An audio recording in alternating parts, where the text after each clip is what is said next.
Dito naman tayo, update naman tayo sa ating mga alaga. So, binibigyan ko sila ng pagkain.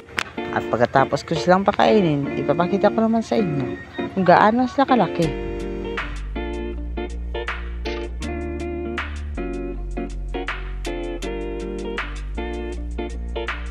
Ito na po sila. Yung apat yung pato, at saka yung sa kabila, yung 4 days na sisiyo. Diba? Ang lalaki na nila. 21 days pa lang yan sila. Kasi grabe tayo magpakain. Naumay na. At meron pang nadagdag. Ito pala yung nadagdag sa atin mga alaga. Yung manok at saka yung 7 season na pato.